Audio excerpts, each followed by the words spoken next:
সুপ্রিয় দর্শক, আমি ডাক্তার বিদ্যুৎ চন্দ্র দেবনাথ, সহযোগী অধ্যাপক হিসেবে কর্মরত আছি বাংলাদেশ মেডিকেল বিশ্ববিদ্যালয়।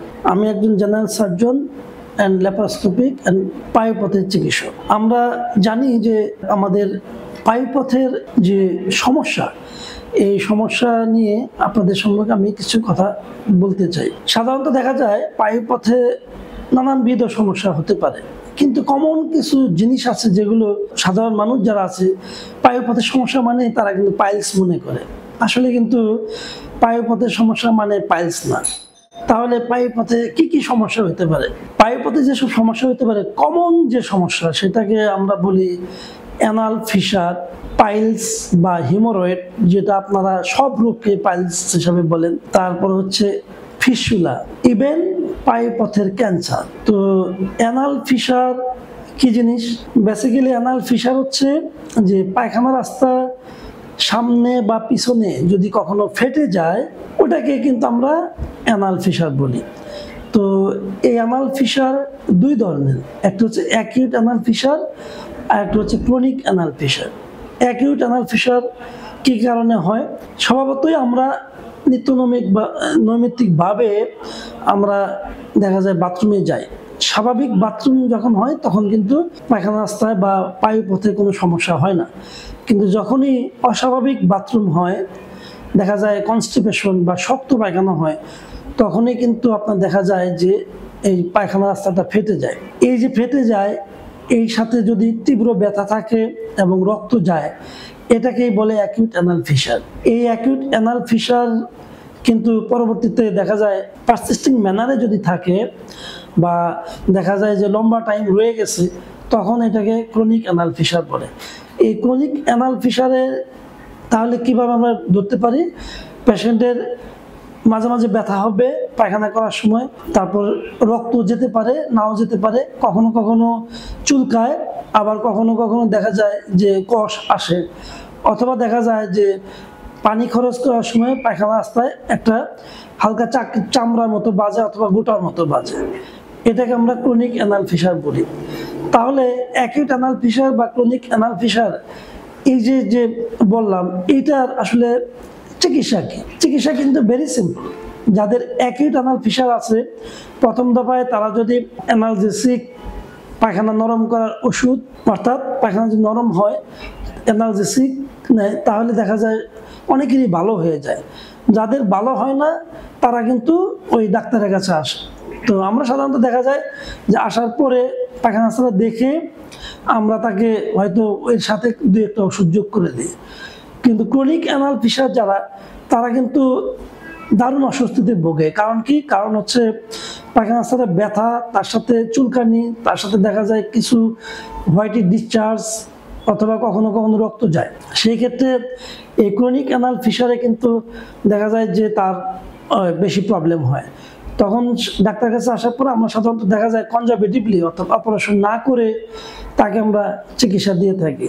সেই চিকিৎসা পার্ট হিসাবে পায়খানা নরম করার ওষুধ, পাশাপাশি একটু হিপ বাথ, গরম পানিতে বসা, এবং অনেক সময় নাইট্রোগ্লিসারিন যেটা আছে ওইটা ওয়েনমেন্ট ফর্মে পাওয়া যায়, সেটা আমরা দিয়ে থাকি।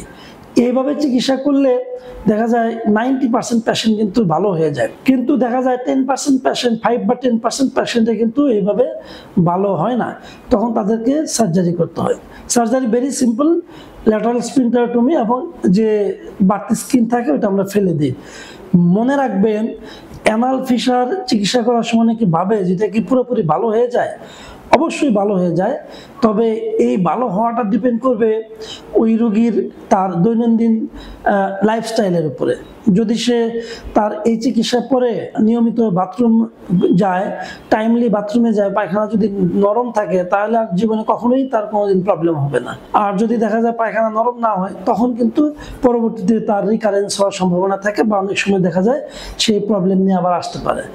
এবার আসুন যে আমরা যেটা বলি পাইলস বা হিমোরয়েড, এটা কিন্তু এক ধরনের রোগ।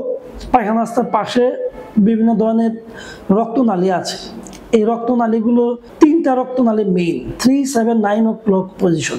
এই তিনটা রক্তনালী অনেক সময় দেখা যায় যে রক্তনালীর উপরে বা ভিতরের দিকে মিউকোসা থাকে, এই মিউকোসাটা প্রট্রুডেড হয়ে যায়। কারণ কি, আপনার যখন পায়খানা কষা হয় তখন ওই রক্তনালীর উপর চাপ পড়ে, রক্তনালী চাপ পড়লে তখন ওই মিউকোসাটা আস্তে আস্তে বালজিং হতে থাকে। এই যে বালজিং, যেটা এই বালজিং এর কারণে দেখা যায় যে পায়খানা যখন কষা হয় তখন দেখা যায় তার ওই ফেটে রক্ত বের হয়। এবং এই যে পাইলস, যেটা এই পাইলসে কিন্তু আপনার দেখা যায় যে রোগী আসে মেইনলি রক্ত পড়া নেই। রক্ত পড়ার ধরনটা কিরকম, কারো কারো দেখা যায় যে পায়খানার আগে পড়তে পারে, পায়খানা করার সময় পড়তে পারে, অথবা পায়খানা শেষে পড়তে পারে। এই রক্ত পড়াটা অনেক সময় ছিটকায় পড়ে, অনেক সময় দেখা যায় চোয়ায় পড়ে। তো সাধারণত এই যে হিমোরয়েড, যেটা এই হিমোরয়েডে কিন্তু মেইন কারণ কনস্টিপেশন। আবার কিছু কিছু ক্ষেত্রে এই কনস্টিপেশনে বিহাইন্ডে কিছু ডিজিজ থাকে। যেমন কারো যদি পায়খানা রাস্তা ক্যান্সার থাকে, সেখান থেকে কিন্তু এই রক্ত পড়া আসতে পারে। এই জন্য সাধারণত আমরা বলি যে যেসব পেশেন্টের বয়স 40-র উপরে বা যাদের বয়স হচ্ছে অ্যাবাভ 40, তাদের কিন্তু এই হিমোরয়েড বা পাইলসের চিকিৎসা করার আগে অবশ্যই একটা কোলোনোস্কোপি করতে হয়। এই কোলোনোস্কোপি করে আমরা দেখি যে তার পায়খানা রাস্তায় অন্য কোথাও কোনো সমস্যা বা ক্যান্সার আছে কিনা। তো এই যে হিমোরয়েড, যেটা যদি নর্মালি যদি ক্যান্সার বা অন্য কোনো কারণ না থাকে, তাহলে কিন্তু দেখা যায় যে সিম্পলি চিকিৎসা করলে ভালো হয়ে যায়। কনজারভেটিভ চিকিৎসা করলে অনেক সময় দেখা যায় 80% বা 90% পেশেন্ট ভালো হয়ে যায়।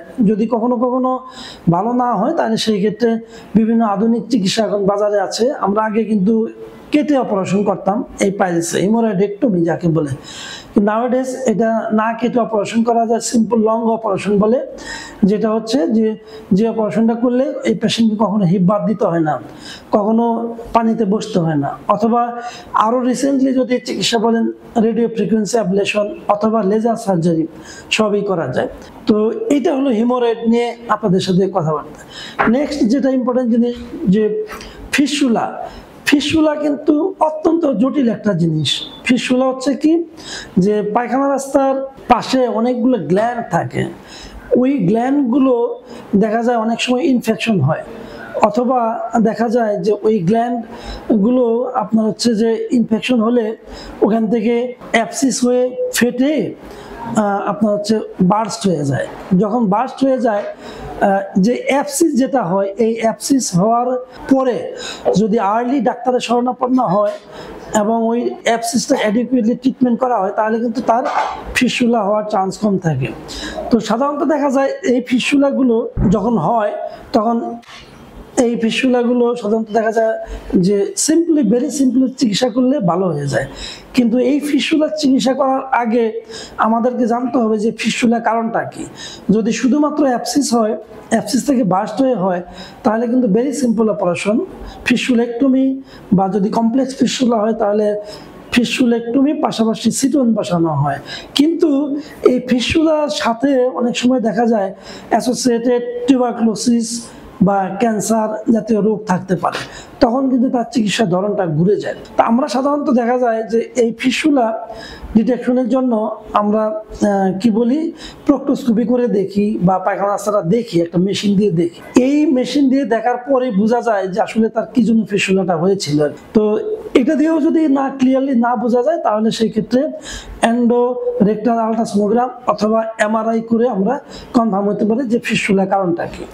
সাধারণত সিম্পল ফিস্টুলা যদি হয়, সিম্পল ফিস্টুলা আমরা কিভাবে বুঝবো, অনেক সময় দেখা যায় পায়খানা রাস্তার পাশে খুবই কাছে একটা ফিস্টুলা হয়ে আছে। ওই ফিস্টুলাকে সাধারণত দেখা যায় যে পায়খানা রাস্তার ভিতরে একটা মুখ থাকে, বাইরে একটা মুখ থাকে। তো এটাকে আমরা সিম্পল ফিস্টুলা বলতে পারি। আবার অনেক সময় দেখা যায় পায়খানা রাস্তার পাশে অনেকগুলা ছিদ্র থাকে, অথবা দেখা যায় পায়খানা রাস্তা থেকে আপনার 4 সেন্টিমিটার দূরে একটা ছিদ্র থাকে। সাধারণত 4 সেন্টিমিটার দূরে যদি কোনো ছিদ্র থাকে বা পায়খানা রাস্তার পাশে যদি অনেকগুলো ছিদ্র থাকে, এটাকে আমরা কমপ্লেক্স ফিস্টুলা হিসেবে ট্রিট করি। তো কমপ্লেক্স ফিস্টুলা একটু কমপ্লেক্স চিকিৎসাও কমপ্লেক্স, এটা অনেক সময় দেখা যায় একবারের জায়গায় 2 বার অথবা 3 বার অপারেশন লাগে। তো আমরা যে এই কমপ্লেক্স ফিস্টুলা বা সিম্পল ফিস্টুলা যেটাই চিকিৎসা করি না কেন, এই ফিস্টুলার কারণটা আমাদের কিন্তু বের করতে হবে। আর এই ফিস্টুলা বা পাইলস বা অ্যানাল ফিশার নিয়ে বা ক্যান্সার নিয়ে আপনাদের যদি আরও কিছু জানার থাকে, তাহলে আমাদের যে ভিডিও ডেসক্রিপশনে বিভিন্ন নাম্বার দেওয়া আছে, ঠিকানা দেওয়া আছে, আপনারা চাইলে ওখান থেকে যোগাযোগ করতে পারেন এবং প্রয়োজন হলে আমার সাথে যোগাযোগ করতে পারেন। ধন্যবাদ।